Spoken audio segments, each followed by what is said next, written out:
Hello fans, welcome to AR Sports. I'm Arafat. On today's edition, we want to look at the weekend preview what happens in the EPL, La Liga, Serie A, Spanish La Liga, Bundesliga, and the French League. And I can tell you that Arsenal are on the good run. Arsenal are becoming more solid and they are looking like a true contender. Having finished second on 3-4 previous occasion, this time around they want to step out of the shadow, they want to become the number one, and Mikel Arteta have no excuse. I repeat, has no excuse this time around. They have added Noni Madueke to their team to give them options from the bench, and they have added the Berechi Eze, which I feel is the jig of the pixel. You understand? And the main man, Gyökeres, because Arsenal have lacked a goal scorer, a natural goal scorer for a very long time. So this time around they have a finisher, and he scored 2 goals, confirming that he's there, he can do the job. And supplies will never be shortcomings. There will always be supply. Finishing is the thing. And yesterday they demolished this United in a spectacular fashion, 5-0, and they already defeated Man United, which is a very big 3-point for them, because among the top teams, beating any top team away is a huge plus. And Tottenham have confirmed they are in the mix by beating the top dog, Manchester City, at their backyard, 2-0. Manchester City has all the opportunity to ensure that they take the 3 points. What did they do?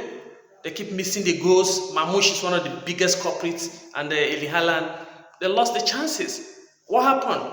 Tottenham got their chance. Boom! They took it. And playing out of the back comes with a risk. And James Trafford just got found out yesterday. He was taken out when he tried to pass the ball from behind, from the back. 2-0. And Tottenham locked shop. That same Tottenham that defeated Arsenal in the friendly, that we feel it was a joke against PSG. Thomas Frank implemented the same thing. They narrowly lost on penalties to PSG. But against Manchester City at the Etihad, they silenced them. They silenced the citizen. They took away the 3 points, 6 points. Tottenham, Arsenal are there, 6 points seated. Chelsea, don't forget, have already defeated West Ham 5-1, which was a derby match. So they are there with 4 points. And Arsenal today, Manchester United today will need to step up against Fulham. Fulham are a very difficult side, but if they want to be in the mix, they have to take the 3 points at the Craven Cottage. No excuses, no excuses. The Bomo Kunya all have to deliver. That's how it is. And Aston Villa got found out yesterday. They were beaten 1-0 by Brentford. 1 goal at Toro. The one that left Bournemouth to take the place of Mbeumo. He took his chance. So those guys are good. Burnley took 3 points away from Sunderland.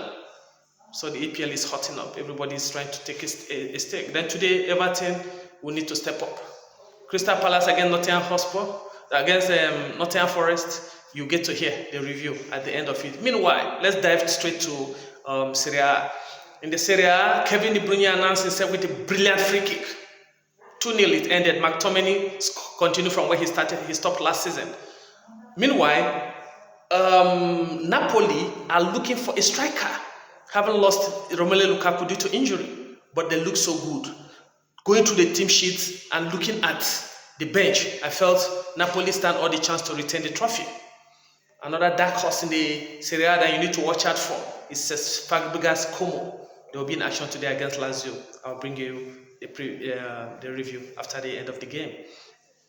And AS Roma with Giancarlo Gasparini, they took 3 points away from Bologna.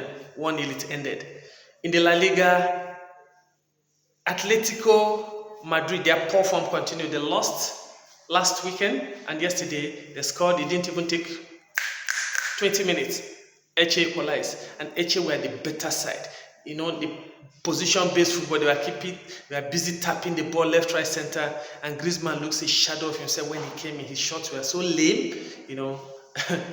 I feel sorry for Atletico. They need to sit up, the earlier the better, or else they'll find themselves down there. And the big one, Levante gave Barcelona a shocker. But Barca, being who they are, the battle from behind to come up and win the game 3-2 in the 9 minutes. And in the other, in Ligue 1, PSG, PSG they're still trying to gain themselves together. They won 1-0, courtesy of Fabian Ruiz against Angers. And Marseille, having lost 9 minutes in the first game of the season to Rennes, they were 2-goal up against FC Paris. FC Paris equalized to making it 2-2, but from 3-2, 4-2, 5-2 it ended.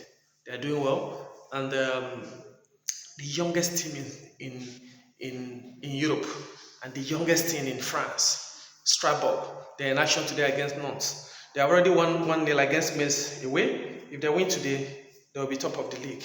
Meanwhile, Lyon have won 2 straight matches. I think Lyon are top in the league right now. So Lyon are doing well, and then Monaco will also be in action today. So we'll see what Monaco comes up with. But those are the early pace setters in Ligue 1. Then in Bundesliga, Bayern Munich haven't roasted RB Leipzig 6-0. Borussia Dortmund stepped up. They won 3-1. They won 3-1. So that's how far with Bundesliga. And in the English Premiership today, just like I said, Manchester United need to step up. No excuses. You must win against Fulham. Take the 3 points. Fulham are a very difficult side, yes, but you have a better quality. This is not like last season. You have a Shesko, you have Mbuemo, you have Cunha. Your team is much better. Take the 3 points. Mason Mount is back. Take the 3 points. Take the 3 points. Stories will not be tolerated because sack will be visited on some of the coaches. So, as we make progress, I dare to say, Tottenham Hotspur are one that we need to keep an eye on. Having missed out on Eberiches, imagine Eberiches is in this Tottenham team, it would have made them thicker and better. And the Gibbs Ben White that they missed out from Tottenham Forest, but they need to look for a similar profile and ensure that they're able to get that kind of a player that will also elevate them. Because the only challenge I see with this Tottenham Hotspur is injuries. By the time injuries set into that, their back line, Romero, Van der Veen, if anything happens there, I think they'll struggle. But so far, Thomas Frank have done a very beautiful job, and these guys are doing well.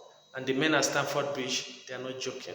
They still want to add Garnacho and Javier Simons. Because that Javier Simons is that guy that operates in the pocket. And that guy's shot is like an RPG, so direct, so precise, and he hit it so hard. So having him, though Kopama is currently injured, but he won't be too long. He has a groin injury, it has been confirmed, but we don't know how long he's going to be out. But they have other players that can do the job. So if you bring Javier Simons into the mix with Garnacho, it gives them variety. So, and Enzo Maresca is the coach that he makes his selection based on opponent. He doesn't have his fixed lineup, So we wait and we hope a whole lot of things are going to happen, and fireworks will continue. But Nicolas Jackson is leaving Chelsea, and he might likely end up in Aston Villa. And Tottenham have already inquired about Nkunku, so they want to sign him, and a lot of business will happen before the close of the day. So guys, at the end of today, I'll come back and give you a review of other matches. Thank you all, but don't forget to subscribe. We want to get to 300. We are growing. I want to get to 300. Help us to get there. Likes, subscribe, and share. Love you guys.